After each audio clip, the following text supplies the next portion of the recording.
Julio César, ¿qué tal? ¿Cómo vas? Qué gusto saludarte. Todo muy bien, gracias por la invitación, lo propio. No, increíble. Mira, he querido tener esta conversación contigo porque una cosa es responderte los tweets y de repente ahí poder de interactuar que tener esta conversación mucho más directa, fluida y tal vez nutritiva para hablar de todo lo que está pasando y lo que podemos hacer. Claro que sí, siempre es bueno, además porque son espacios un poco más libres, ¿no?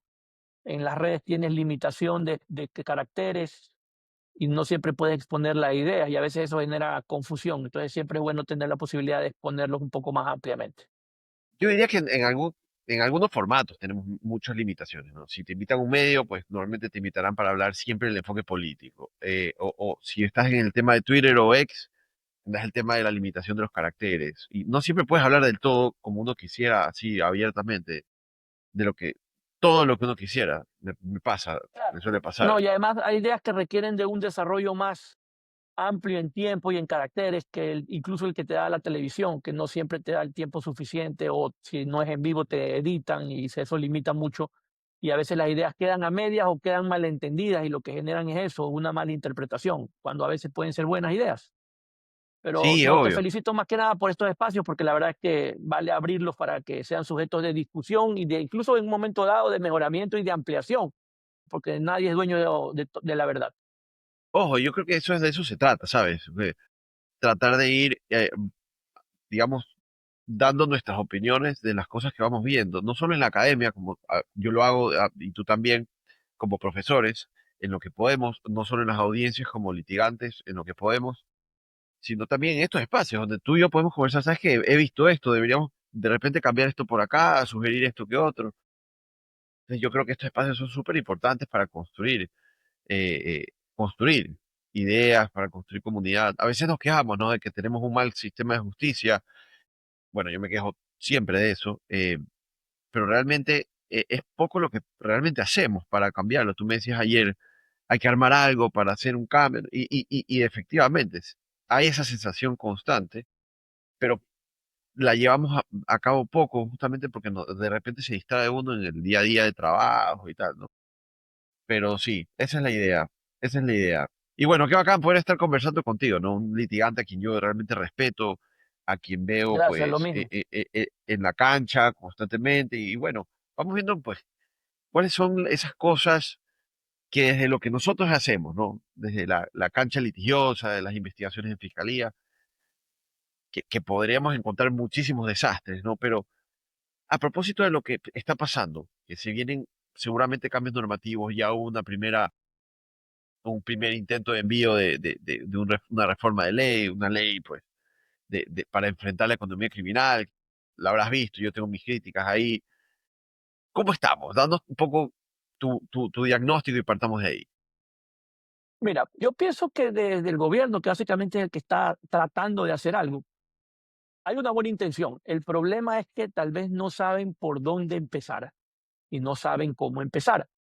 Porque fíjate tú que la ley, si bien es cierto, tiene una buena intención, tenía un título vendedor, como quien dice, terminó mal, porque creo que de 34 artículos quedó en 18, le cambiaron el nombre a la ley, ¿verdad? Y hacía todo menos combatir las economías ilegales. De hecho, yo lo dije, la anterior, la que llamaron Antipillos, que fue archivada por la Corte Constitucional porque fue aprobada pues, con violación del procedimiento, es decir, por la forma, no por el fondo, sí tenía normas que atacaban o Claro, prevenían lavado de activos y cosas por el estilo. De hecho, sobre eso yo tuve dos observaciones. La primera, me pareció muy bien que el presidente diga, ¿sabes qué? Dependiendo de la cuantía de tu vehículo, te vamos a cobrar gradualmente un impuesto. Lo que yo sugería era, mira, eso te va a producir 80 millones de dólares.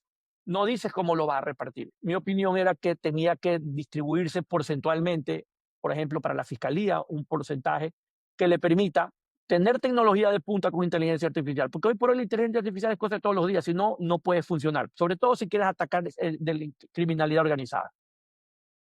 Creación de nuevas unidades antilavado a nivel nacional, porque tú sabes que están en Quito. Creación de más unidades de extinción de dominio. La tecnología, más fiscales, ¿verdad? Otro porcentaje a las cortes para crear jueces anticorrupción, jueces de extinción de dominio, a nivel nacional, ¿verdad? Otro porcentaje creo que debería ir a la UAFE, que debe de tener una tecnología de punta, que también tiene que tener todo lo que se requiere personal para poder hacer un trabajo realmente bueno.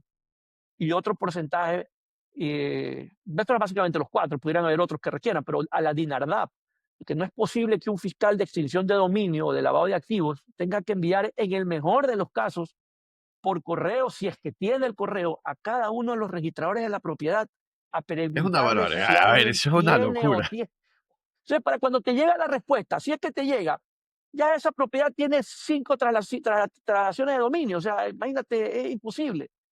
No hay Claro, cuando manera. podría estar todo interconectado para con un Exactamente. clic tener Mira, la información. Es una, En Argentina la fiscalía tiene convenio con 150 instituciones públicas y privadas. Un fiscal tiene acceso directo desde su computadora a esa información, ¿verdad? Y eso obviamente facilita el combate a la delincuencia organizada. Otra cosa que yo creo que debe de pasar es que, ahora, por te ha ejemplo, pasado. A ver, te ha pasado. Y ahorita lo estoy viendo yo en un caso. Los fiscales no siempre son de confiar, ¿no? Entonces tú tienes el tú fiscal. te refieres a que accese una información para dársela a alguien por alguna situación. ¿A Claro, eso por te ejemplo, yo refieres? en este caso tengo un fiscal de un cantón recóndito que se han encargado, alguien se ha encargado de que ese fiscal esté muy extraordinariamente acucioso en una investigación que no tiene sentido y está prácticamente usando el poder del Estado para llegar a un punto de extorsivo contra una gran Se compañía. está volviendo cosa de todos Entonces, los días, pero tengo algunos casos así. Pues te digo cuál es la solución. Mira, o la sea, Interpol, te lo digo a propósito, te lo digo a propósito de, porque claro, una idea es demos interconexión a la fiscalía de toda la información, pero hasta qué punto eso puede llegarse a filtrar, o sea, también es un poco delicado tener ese poder de tener toda la información de todas las instituciones públicas en manos de fiscales que, bueno, ojalá la mayoría pueda, eh, eh, eh, digamos, tener la cautela suficiente que necesite ese cargo, pero sabemos que no siempre es así. Entonces, ya, pero es que ahí es donde entra la tecnología. Te explico. Mira, la Interpol, por ejemplo, no es que tú vas y pides y te dan la información. Y si un policía ingresa a la base de la Interpol a preguntar o a buscar la información de alguien, eso queda registrado. El sistema hace una o dos veces al día una revisión y va a saltar que, por ejemplo, yo de los ingresé logs, con mi clave y, y va a decir, va a generar una alerta y a cuenta de que usted está pidiendo información entonces se va a saber. Yo pienso que parte de la solución es que debe haber un expediente de investigación fiscal electrónico al que solo pueden acceder las 100%. personas que están autorizadas, y va a quedar un registro, va a quedar la metadata de eso. ¿Quién ingresó? ¿Cuándo ingresó? ¿Qué revisó? ¿Por cuánto tiempo le revisó? Si hizo un enlace, si quiso imprimir, en qué impresora se hizo. De tal manera que tienes un background que te dice, ¿sabes qué? Mira, esta persona está sacando información, claro, entonces no hay forma no hay pierde en ese sentido, ¿verdad? Incluso, por ejemplo, si alguien quiere imprimir, se va a imprimir con una marca de agua, ¿verdad? Que dice que esto todo está autorizado para tal persona. O sea, es cuestión de tecnología. Por eso yo que no soy millennial, pero siempre le apunto mucho al tema este de la tecnología. Pero creo que no puedes combatir la criminalidad organizada si no tienes estas herramientas tecnológicas como la inteligencia artificial, machine learning, big data y todo eso que requiere, que te permite saber casi que en tiempo real, ¿verdad? ¿Qué es lo que está pasando? Por ejemplo, yo digo, el sistema debe funcionar de tal manera que solo con poner el número de cédula, tú ya debes de saber quién es tu papá, tu mamá, tus hermanos, tu cuñado, tu cuñado, tu suegro, tu socio, en qué empresas está, para saber qué es lo que está ocurriendo y de qué manera se están organizando ellos. De lo contrario, el sistema no va a poder reaccionar nunca a tiempo, sino cuando de casualidad la fiscalía va por la delincuencia organizada y se estrella con lavado de activos, porque eso es lo que está pasando. Ellos todo lo hacen delincuencia organizada y de repente se estrellan con el lavado de activos. Pero que es que se estrellan con eso, no les queda de otra en los allanamientos. Pero de lo contrario, no. Y algo más que yo decía es, debería ser obligatorio, que no lo es, obligatorio que ni muy bien formulas cargos. Y esto porque ya es una etapa avanzada, por no decirte de la apertura de la investigación previa o tal Extinción de vez dominio. paralelo a la investigación previa, abrirla en ciertos delitos contra la eficiencia en la administración pública, todos los delitos económicos, delitos que tengan que ver con drogas, minería ilegal, trata de personas, en ciertos delitos como esos debería ser obligatorio, paralelo a que tú abres la investigación previa, en el peor de los casos que formules cargos, abrir la investigación patrimonial para extinción de dominio. ¿Qué es lo que está pasando? Y ha sucedido no una, dos veces en el caso de Fito. los procesan por lavado, por delincuencia organizada, les ponen medidas cautelares propias del proceso penal, ¿verdad? Y ellos lo que hacen, esperan que baje el boom mediático, dejan pasar un tiempo, finalmente sale el dictamen abstentivo, o finalmente lo sobreseen, o prescriben la causa, y como se cae lo principal, se cae lo accesorio, y recuperan los bienes. Si paralelo a esto se abren los procesos de investigación patrimonial, ya no va a interesar que se caiga el proceso penal, porque como es independiente en la extinción de dominio, les van a poder quitar todo sin necesidad que haya una sentencia, porque tú sabes que como es estrictamente patrimonial, no requiere de culpabilidad ni de sentencias condenatorias en materia penal. Pero eso no está pasando. No está pasando porque no se han dado cuenta, no está pasando porque no tienen personal, no, por muchas razones no está pasando. Pero lo importante es que no está pasando y debería de pasar. Porque lo que va a ocurrir es que este caso que ahora lo llaman blanqueo fito, probablemente después de un tiempo que vengan tantos escándalos, cuando nos demos cuenta nos vamos a enterar como lo que nos estamos enterando ayer, que una jueza ha ordenado que quemen una evidencia. Entonces la pregunta es, ok, si un juez puede ordenar que se entreguen unas cosas y el bodeguero dice, de acuerdo a un reglamento, si no la han retirado la voy a botar, como chatarrizan, por ejemplo, o la droga la voy a quemar. Pero hay ciertas cosas de que, bueno, aquí quién falló, si esas evidencias podían ser parte de la fiscalía, debió haberlas pedido, debió haberlas rescatado, algo debió haber pasado. No, sí, ¿Ok? claro, a eso voy, claramente. O sea, justamente quiero llegar a ese punto porque, claro, queremos más agilidad en el combate de la criminalidad, pero ¿a quién le damos esa agilidad? ¿A quién le damos ese poder? ¿Cuántas veces has ido a una audiencia de formulación de cargos de personas que no deberían estarles formulando cargos? Por ejemplo, miles. O sea, ¿o cuántas veces en investigaciones tú dices, a ver, esta persona debería formularse cargos ya y no se le formulan los cargos? ¿Qué trato de decirte aquí? Estas ideas son increíbles, podría sumarme a algunas. El problema es que yo encuentro un punto medular ahí, neurálgico, de quién controla esto. O sea, porque, claro, iniciamos la formulación de cargos, abramos el inicio de la acción de extinción de dominio paralelamente, fantástico, pero ¿quién controla que esto no sea un blog? ¿Quién no controla que esto no sea una persecución innecesaria, que hayan suficientes evidencias para que haya un cierto tipo de control de estándares para poder ir a la siguiente fase? Porque ahí es donde está el problema. Yo también quiero que la fiscalía tenga sistemas interconectados, que la fiscalía pueda abrir extinción de dominio en paralelo, increíble, pero que lo haga cuando realmente tiene que hacerlo y que alguien la pueda controlar si es que el caso no lo amerita, porque si no estaríamos frente a hacer más grandes los abusos que hoy existen. Y ahí es donde yo creo que tenemos que empezar a mirar justamente el controlador en esa fase, que es hoy en día para nosotros un simple juez que cree que él no tiene la facultad para controlar el inicio de la acción penal de la fiscalía, ¿no? Entonces Debería. yo soy súper crítico en esa fase, digamos. Es que si no tiene rol de garantista, ¿por qué me está garantizando? O sea, a ver, yo coincido contigo. Yo lo que he dicho es, vamos a una formulación de cargos. ¿Para qué me llaman a la formulación de cargos? La formulación de cargos hoy por hoy, tal como está concebida con esta idea de que el fiscal, porque siempre dicen el 595, ¿no? Entonces, siempre te invocan ese artículo y te dice, entonces el dueño le digo, a ver señor, yo no le estoy discutiendo que el dueño es usted, yo le estoy diciendo que usted no puede abusar de ese derecho, ¿verdad? Entonces, Además el que juez hay dice, no, yo no condiciones puedo hacer nada. implícitas Entonces en la ese pregunta, artículo. claro, la pregunta es, bueno, señor juez, dígame una cosa, ¿usted para qué está usted aquí? Es para que yo juez garantía. ¿Usted qué me está garantizando a mí? Que me atropelle, porque usted no me está garantizando nada más. No es que para las medidas cautelares, entonces no requiere de una audiencia, señor juez.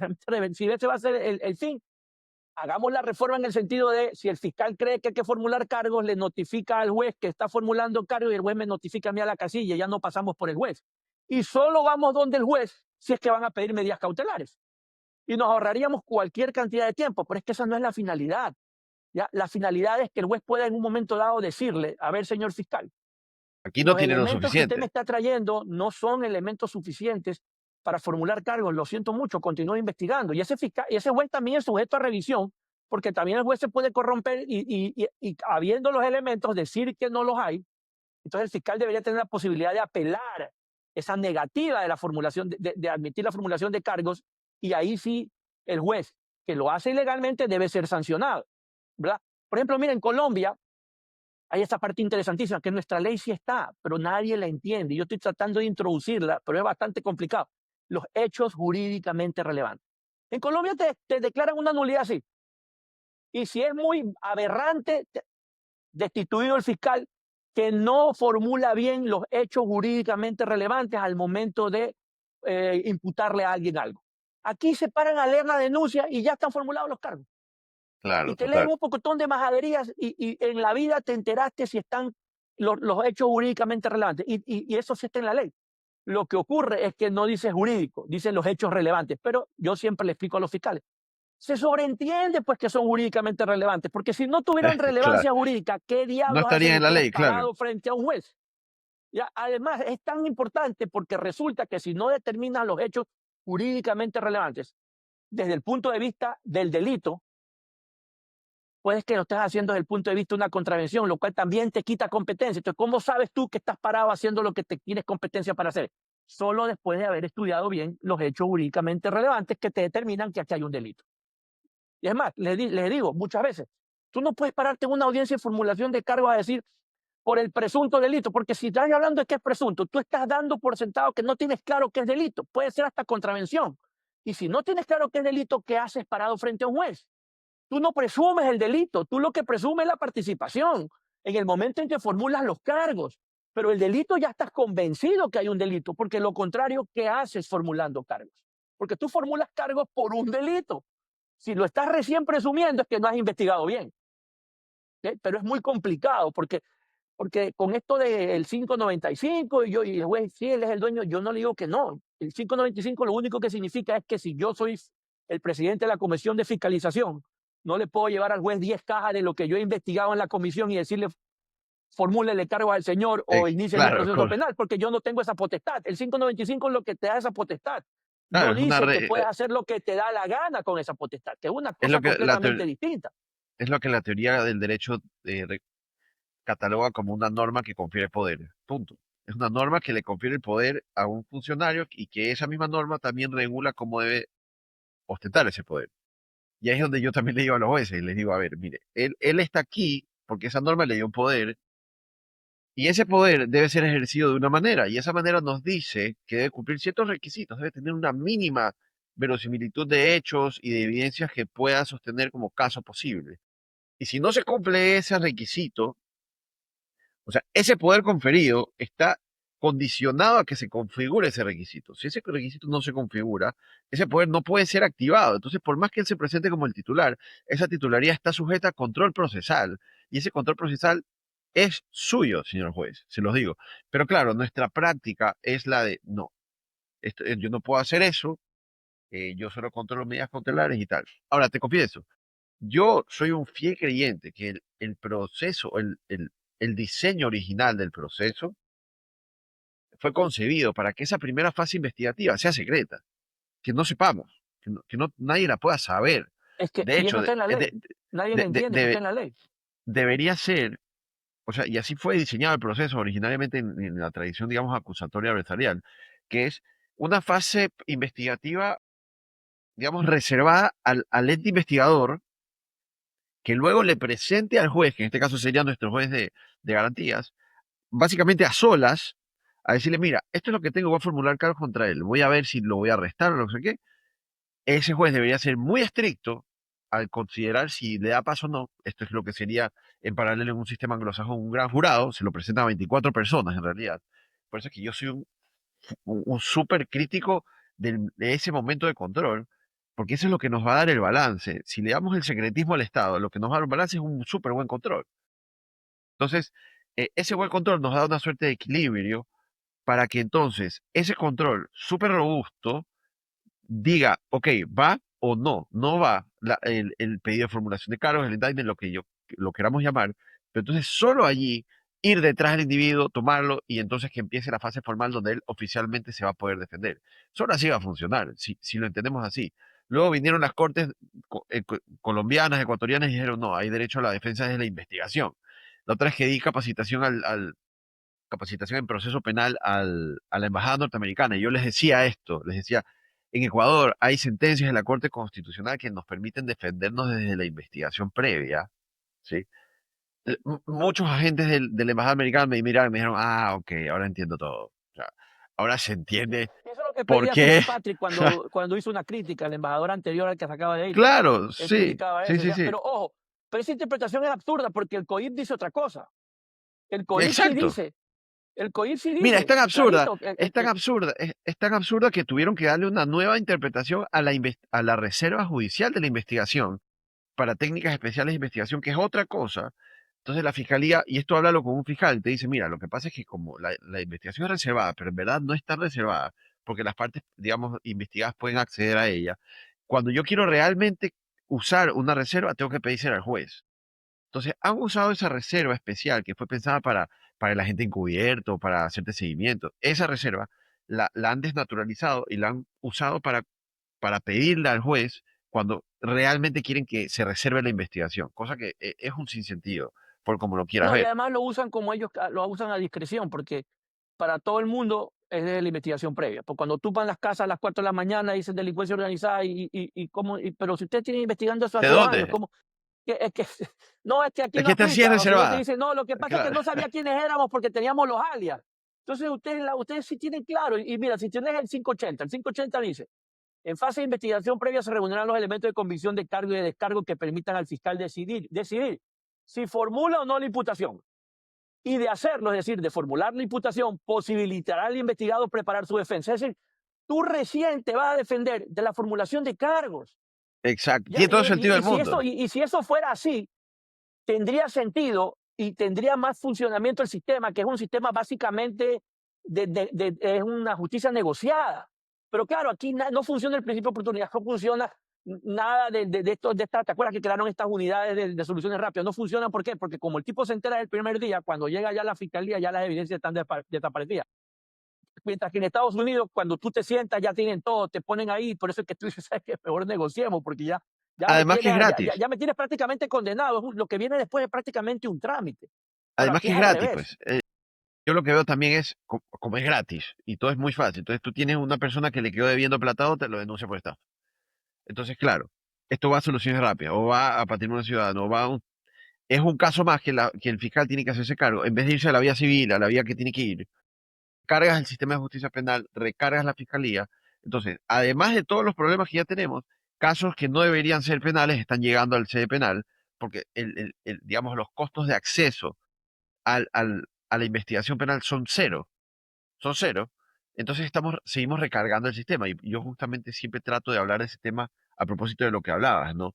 Tú sugerías que en la ley anterior, eh, una de tus críticas era, no se dice cómo se va a distribuir esa recaudación que va a tener la ley, la propuesta de ley anterior.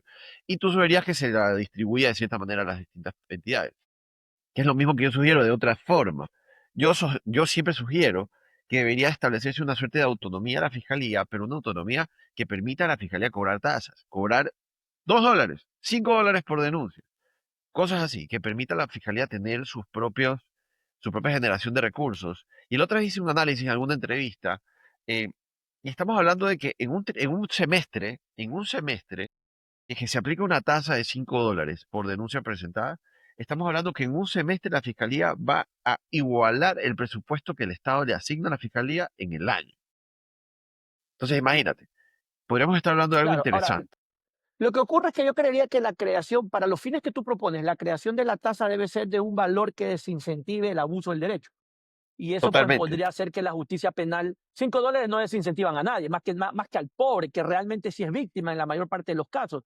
Pero al que quiere presionar por un arreglo de visitas, de alimentos, de divorcio, de reparto de bienes, o al socio, que es lo que genera el abuso, se ríe con $5. Yo pienso que las herramientas sí están en el sistema. Yo siempre los culpo a los fiscales. Y les digo, tal vez habría que hacer un ajuste en la ley, pero no creo que sea tan importante. ¿En qué sentido? Yo les he dicho, yo no sé si tal vez el 30 o el 40% de la carga procesal que ustedes tienen es culpa de ustedes. Entonces me quedan mirando, ¿cómo así? Es culpa de ustedes, ¿por qué? ¿Cuántas Pero no veces aplica el han principio de detectado oportunidad. denuncias que son evidentemente temerarias y evidentemente maliciosas? ¿Cuántas veces ustedes, así como ustedes analizan el proceso para decir, creo que no hay delito, hay que archivar? Así como ustedes estudian el proceso para decir, aquí hay delito, hay que procesar, ¿verdad? En el proceso de análisis para el archivo, la ley tal vez, pero creo que no es necesariamente así. Así como usted le dice, señor juez, yo creo que hay que archivar. Entonces, señor juez, no solo creo que hay que archivar, me he dado cuenta por esto y esto que aquí hay temeridad. Le solicito que la declare. Aquí hay malicia, le solicito que la declare. Y entonces forzar al juez, porque la regulación, hay resoluciones, hay normas, hay leyes, todo instructivo.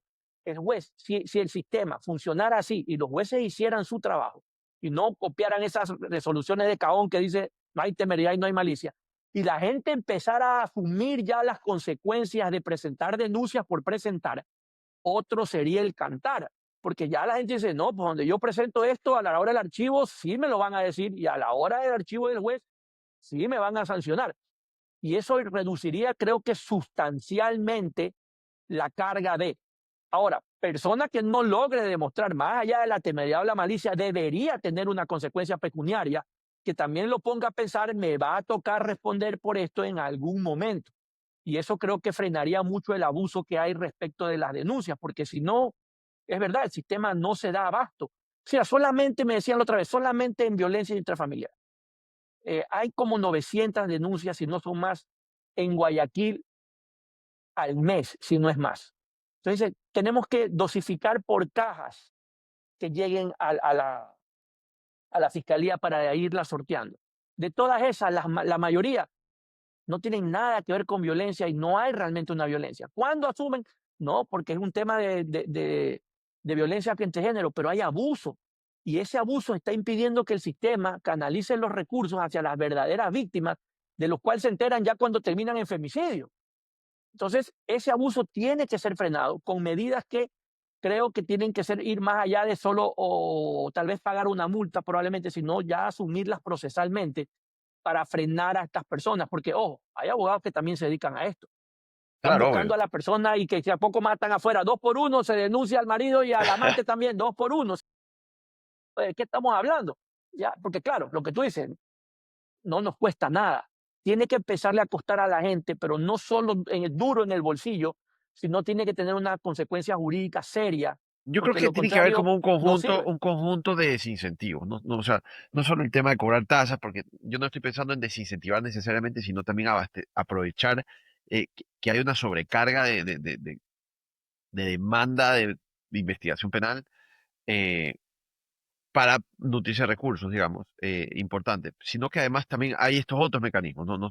La calificación de denuncia, yo creo que debería haber un sistema de verificación previa, una suerte de juramentación o algo así. En Inglaterra, por ejemplo, los policías que presentan partes van a hacer una declaración juramentada y con eso pueden conseguir una orden de allanamiento para ir a buscar al individuo. Y si es que esa declaración juramentada es falsa, pues se enfrentan a un delito. Entonces, creo que los incentivos y desincentivos del sistema están no están del todo bien pensados y creo que pueden reajustarse, reequilibrarse para poder conseguir mayor eficiencia. Yo también creo que muchas de las cosas están ahí, pero muchas de las cosas no están ahí. Como por ejemplo, ¿cuántas veces te has visto que te demoran?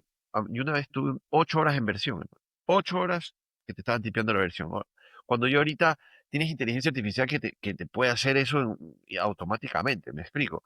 Cosas como, por ejemplo, que no grabemos con cámara las versiones, es gravísimo que no se haga esas cosas. O sea, que no seamos capaces de grabar en video las versiones que se hagan en fiscalía. Para mí eso es importantísimo.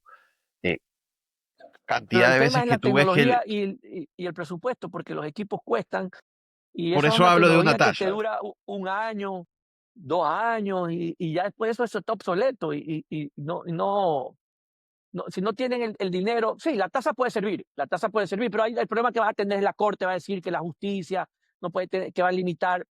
Entonces, podría tener un escollo constitucional ahí, porque la corte a veces sale con unas cosas que te llaman mucho la atención. Y por eso la justicia, cierta parte de la justicia, como la laboral, la penal y la de niñez, no tiene costo y nunca podría tener tasa, así era hace un tiempo, tú has de recordar. Pero vaya que la idea de tasa sirve porque suma.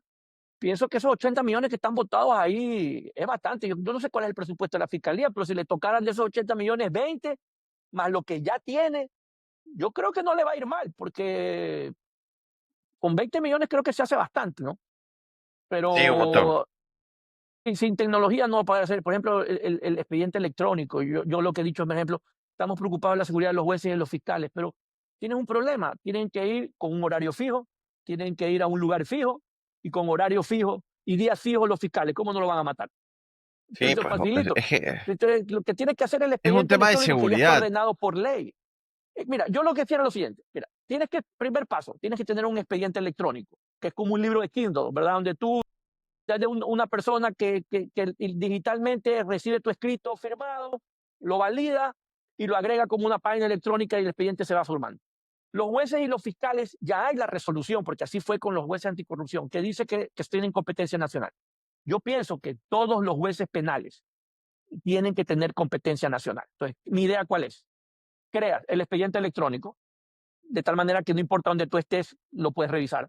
Dos, creas los juzgados virtuales en el metaverso, que yo sé que hay un país en Latinoamérica que ya lo está haciendo, de tal manera que Sí, de hecho, el juzgado eso fue una... tiene territorio, el territorio digital, entonces el juzgado es el territorio digital en el metaverso. Los jueces están en cualquier parte y el caso que es de Guayas, como tienen competencia nacional, se sortea entre todos los jueces, excepto los de Guayas. Y lo propio el secretario, lo propio el fiscal. De tal manera que tienes el juez en una ciudad, el secretario en otra, el fiscal, y no tienen ni que verse porque el expediente lo tiene electrónicamente. La información personal de ellos tiene que estar doblemente protegida. De tal manera que si yo sé tu nombre o tu número de cédula y tú eres el juez y lo ingreso porque le di $20 de un registro civil, eso debe generar, uno, el bloqueo de la computadora, un mensaje al jefe del registro civil que le dice que hay un empleado buscando la información reservada de un funcionario. Dos, una alerta electrónica al sistema de protección de víctimas y testigos y una alerta electrónica al juez que le indica que lo están tratando de localizar. Y así tú los proteges. Pero mientras sigas haciendo todo de a pie, como quien dice, hermano, no te sirve ponerle dos, tres policías, lo que vas a tener es un juez y tres policías muertos. Porque el Pero Estado esto va... tampoco tiene capacidad de ponerle chaleco, tres policías, carro blindado y carro con escolta. Sería no, pues impagable. demasiados recursos. Pero sabes que este tipo de iniciativas que quedan ahí como en el aire, nacen incluso y se quedan cochadas desde la academia. Te cuento que yo en la universidad incluso hice una propuesta para hacer una investigación y crear un aula en el metaverso justamente para que sea experimental exactamente hacia donde lo has dirigido tú.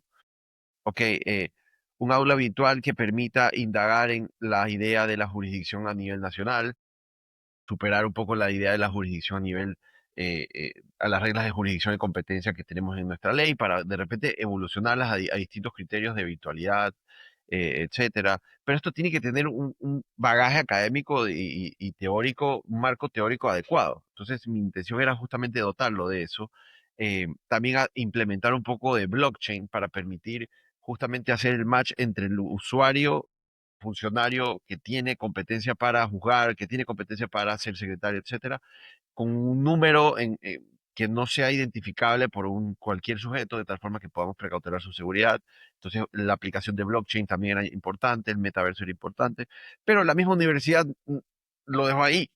Entonces, claro, cuando tú dices, bueno, estas ideas, estas otras ideas vienen de la academia, tal, creo que también tenemos un problema a nivel cultural de no buscar soluciones donde podemos empezar a encontrar, o de no dejar pasar, o de no de repente no observar las cosas buenas que vienen dándose, o las ideas correctas que se vienen proponiendo, como que tenemos una suerte de cultural de taparlas o no escucharlas cuando realmente lo que se busca es sumar. Eso también es un problema gravísimo que tenemos. Bueno, claro, además, si tú me preguntas a largo plazo, la solución viene reformando la academia, ¿no? Porque hay universidades que tienen un problema en cuanto al nivel, y ese nivel es la materia prima que sale para ciertos cargos de funcionarios públicos. Entonces, obviamente, pues, a veces me ha pasado que yo leo y digo, no, este no es corrompido, este es bruto, o simplemente Y sí, o sea, o simplemente, son no, y son, impresionantemente claro. mayores. Entonces, se exige que vayan los mejores. Primero, no les pagas bien, y segundo, pues, no tienen pues, para pagarse buenos cursos y van a universidades en donde, hermano, solo sabe Dios cómo se gradúan y después nos extrañamos de que se dediquen solamente a corromper el sistema. Entonces tienes que Claro. partir. Yo lo que he dicho, por ejemplo, en el tema de la academia, debería ser como en medicina, por ejemplo, la carrera de Derecho debe ser 6 años. Los primeros dos, por decirte mucho, te dan todas las materias básicas que sí sean importantes porque tienes que saber de todo un poco, ¿verdad? Limitando al primer semestre cosas de cultura general como derecho romano y cosas por el estilo, ¿verdad? Y de ahí 3 semestres más, cosas que son importantes, y de ahí ya tú a partir se vendría a ser el quinto semestre hasta que el semestre duodécimo, como hacíamos en el colegio, que te escogas tu especialización. A ver, ¿usted a qué se quiere dedicar? Yo quiero ser litigante, perfecto. Entonces hay una rama dedicada a la litigación, entonces te desvías. No, yo quiero ser administrativo, te vas al tema administrativo. No, yo quiero ser Correcto. funcionario público, tienes una rama dedicada. Entonces, y ya ahí tú vas también en un momento dado, ya tendrías que hacer una especie como maestría, ok. Usted quiere ser juez, perfecto, tiene que Te hacer 2 te años cuento como que los médicos, las una corrientes de especialidad, la una superespecialidad. Entonces tú sacas mira, unos abogados que son la corriente en la academia ahorita es un poco esa, pero de otra forma. Lo que están buscando hacer ahorita es reducir un poco las materias básicas, o sea, que ese periodo básico de formación que tú llamas sea propiamente el pregrado. O sea, entonces el pregrado tendrás el alumno estudiando 3 años y luego ya su especialidad que la encuentre en una maestría y tal. Yo no creo que esa es la mejor manera de hacerlo. Yo creo que debería ser dentro del pregrado esta suerte de básico y un poco especialidad también, pero la academia lo que está buscando hacer eso. Y esa es básicamente la propuesta académica que vas a encontrar hoy en día, digamos. Hacia allá va la cosa. ¿Es la mejor? No creo que sea la mejor, pero es lo que vas a encontrar. no, yo pienso que lo mejor es que tú ya, por lo menos el 50 o el 60%, tú ya empiezas a especializarte en lo que quieres ser. Y aún así tienes que pasar un examen de la barra, porque tú supone que tú te encuentras Eso, con un demasiado importante nivel, eso, con un que nivel no que tú todos puedan dices, litigar en la corte, claro. y lo peor de todo es que tú le ves la cara al güey y le está creyendo, y tú dices, chuto, son del mismo nivel. Tú no sabes cómo salirte de ahí porque dices, entonces, si nosotros no forzamos que el nivel de los que se gradúan mejore, el nivel de la litigación no va a mejorar y evidentemente el nivel de la justicia tampoco va a mejorar. Correcto, Porque si el juez sabe tan poco como el otro y tú te dices aquí que el único que más o menos entiende soy yo, pero a mí no me están viendo con cara de que me entendieron, sino de que no saben de lo que estoy hablando, estoy liquidado y pasa. exacto, Porque a veces, yo te digo, exacto. yo a veces le digo a los jueces, señor juez, solamente una cosa, discúlpeme, ¿me puede pedir al fiscal que nos explique los hechos jurídicamente relevantes? Y se quedan como no saben de lo que le estoy hablando. Pues le digo, señor juez, para dictar las medidas cautelares, por favor, dígale al juez que le haga el test de proporcionalidad para que pueda ir descartando toda una de las. Y después, por favor, en su resolución, cuando usted decía, hágame también un test de proporcionalidad para poder ver que hay la proporcionalidad y todo. Y no saben de lo que tú les hablas. Y tú dices, oh, hermano, estamos con este chiste desde el 2008 y con el COIP desde el 2014. Ya tenemos 11 años y que no me digas que sabe. Y la ley sí habla de necesidad y oportunidad, proporcionalidad y Y todo lo no, demás. y tuvo que venir la Corte Constitucional a decirles, oye, la prisión preventiva es de última ratio, te lo está diciendo la ley de la Constitución y te lo digo yo, y siguen pidiendo prisión preventiva como principal opción. O sea, es una cosa ya patológica. Entonces, creo que todo empieza de la academia y creo que los filtros vienen de ahí. Yo creo que por ahí tendríamos que empezar de verdad. O sea, de la academia tiene que venir alguna suerte de giro radical en ese sentido. Y antes de la academia, ¿sabes qué? Por ejemplo, en Estados Unidos, si tú has tenido problemas incluso de delincuencia juvenil, hay ciertas profesiones que son de las que tú sirves a la sociedad, por así decirlo, las más importantes. Policía, abogado, y de abogado, pues obviamente fiscal, juez y todo lo que se deriva, ¿verdad? Y médico. Si tú has tenido problemas de delincuencia juvenil o de drogadicción o algo por el estilo, no puede ser ninguna de las tres. Aquí es abogado cualquiera. Es más, tú vas a la penitenciaría y hay gente que tiene condenas largas y lo que están haciendo porque la ley se lo permite y me parece bien, es estudiando, pero estudian profesiones para las cuales no deberían estar habilitados. Pues. Claro, No puedes están tener a estudiando alguien derecho. y los tipos te hablan y tú dices, no es que no están aprendiendo, pero la pregunta es ¿para qué están aprendiendo? Hay ciertas personas que no deberían. Y otra cosa, a ciertos abogados, después de ciertos delitos, no deberían poder ejercer nunca más. O sea, yo no estaba poniendo ahí abogados condenados por corromper el sistema, de estos casos que todo el mundo conoce. Y yo pregunto, ¿y qué van a hacer cuando salgan? No han de firmar escritos, pero ya cuando ya puedan, van a seguir en el sistema con el beneficio o la ventaja, entre comillas, de que conocen los tejes y manejes del sistema. Es decir, salen a repetir lo mismo, porque pueden seguir incluso firmando. Esta gente debería estar, así como medida cautelar, medida de protección, que te prohíben acercarte a un lugar, debería tener prohibido de por vida acercarse a una fiscalía o a un juzgado, salvo que sea para declarar, y debería ser por Zoom. O sea, no deberían nunca más poder usar una licencia y Pero si nunca te más fijas poder ahí pisar también, una corte. ahí tenemos también entonces, es un problema de mercado también, ¿sí? Porque esta gente lo siguen contratando, o sea, el mercado lo sigue pidiendo. O sea, si es que alguien los contrata es porque el mercado da para que, o sea, ellos siguen siendo una opción de mercado. Y por más que los bloquees, ojo, estoy de acuerdo contigo, pero hay que ver cómo lidiar con el problema de mercado también. Bueno, es que es un problema de mentalidad, ¿no? La gente que probablemente te ha pasado a ti, a mí me ha pasado, que se sientan aquí y te preguntan si conoces al fiscal, le digo, más allá de que lo conozca, ¿para qué quiere que lo conozca? No es que, vea, usted quiere que yo lo defiendo, pero yo lo que no puedo hacer es Pero lo defiendo.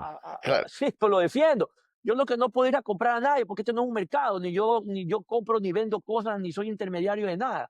ya, pero la gente viene muchas veces con esa mentalidad. Entonces, yo por eso digo, hablamos de los, nos quedamos de los jueces que se corrompen, que los hay, nos quedamos de Y los la gente se fiscales que queja, se corrompen, también la pero gente se queja de los nunca abogados hablamos también, del abogado que es intermediario que se corrompe y sobre todo nunca hablamos del particular que es el que pone por los medios para corromper.